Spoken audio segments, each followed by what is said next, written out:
Wow, listen to you. Why so formal? That's so you, Rin. Yeah, and what kind of question is that?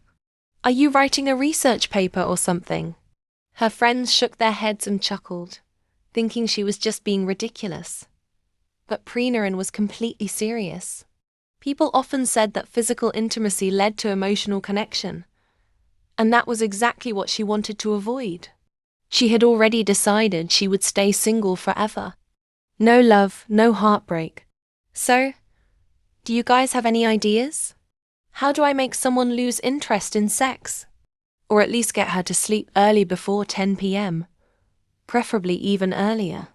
The four women exchanged glances, then sighed in unison, as if her question was the most absurd thing they'd ever heard. Honestly, she was lucky they were her close friends, or they wouldn't even entertain this conversation. Wait, are you serious right now? You're talking about your wife? That kid? Of course. Otherwise, what else am I supposed to do? I need to find a to make Khem go to bed early. Her friends looked at each other again before bursting out laughing. Hold on, Rin, are you telling us your wife is really going at it every single night? Damn, I wish my man was that dedicated. I'm jealous. Wow, your charm must be off the charts if she just can't stop coming B for more. And you don't like it? I wish my husband would do his homework every other day. But I don't even get half of what you do. You're so lucky, Rin. Preenarin rolled her eyes at the people she thought she could rely on. She pointed at her own face, which looked visibly exhausted, as if she hadn't had a proper rest in days. Lucky? Look at my face. I'm about to die. That kid never listens to me. She looked seriously stressed. Kemjira was just too much. No matter what was driving her, she insisted on doing her homework every single night. Even if they skipped at night, she'd make up for it during the day. And once they started, Preenarin could never stop halfway. It was impossible. The only way was to not start at all. It's not that hard to solve.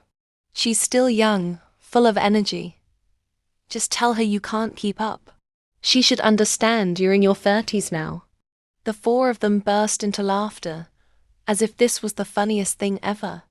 Preenarin was now convinced they were completely useless. Maybe I should use sleeping pills, she muttered. Immediately, all four of them raised their hands to stop her. Whoa, Rin, you're gonna drug your own wife. That's dangerous. Sleeping pills aren't like mineral water. You can't just give them to someone without talking to a doctor first. Then how about this? Get her drunk. Or find something that makes her sleepy. Like what? I've tried everything: warm milk, chamomile tea. Nothing works except making me full. I don't know. Maybe you should make her exercise before bed. That way, she'll get tired faster. Or try reading her a bedtime story. Maybe even sing her a lullaby. Julie's ideas made Preenarin roll her eyes again. They were all trying to help, but none of these suggestions made any sense. Khem is 23, not 3 years old. All right, then. Everyone, grab your phones and search the internet.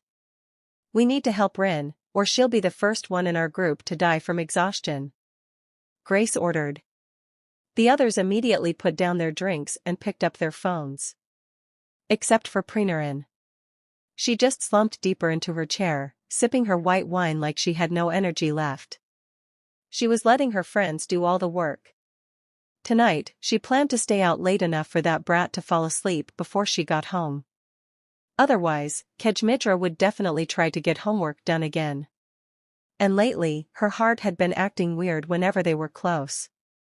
She didn't want to turn into someone addicted to her temporary wife's touch. In a little over a year, their marriage would be over. She hadn't forgotten. She didn't love Kejmidra. Not even a little.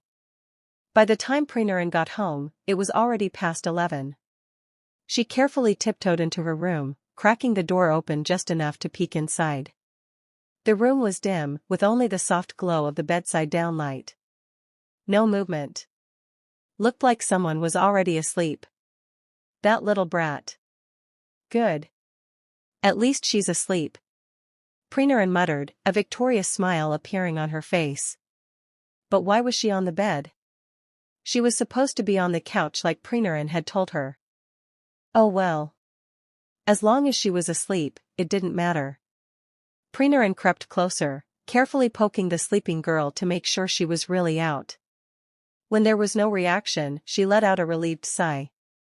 Looked like she had won tonight. But just a few seconds later, the woman who had just arrived home slowly sat down on the bed. Her dark, mesmerizing eyes locked onto the sleeping figure, captivated by the sight before her under the warm glow of the downlight. Preenaran never noticed how she looked at Kejmitra, how the girl at this moment was filled with something gentle. Fondness. She found herself admiring those peacefully closed eyelids, the steady rhythm of her breathing, and that clean, comforting scent that seemed to cling to her. She leaned down, letting the tip of her nose brush against Kejmitra's soft cheek. A faint trace of skincare cream lingered on her skin, the same one she always used, a scent so familiar it had become uniquely hers. Her nose trailed from the cheek down to the graceful curve of her neck, a spot full of quiet allure.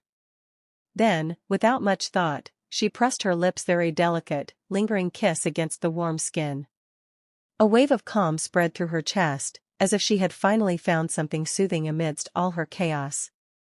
For a moment, Preenaran's mind drifted away, lost in the scent and warmth of the girl sleeping beside her. Without realizing it, her nose traced lower, brushing against the rise of a soft chest, visible beneath a simple wit.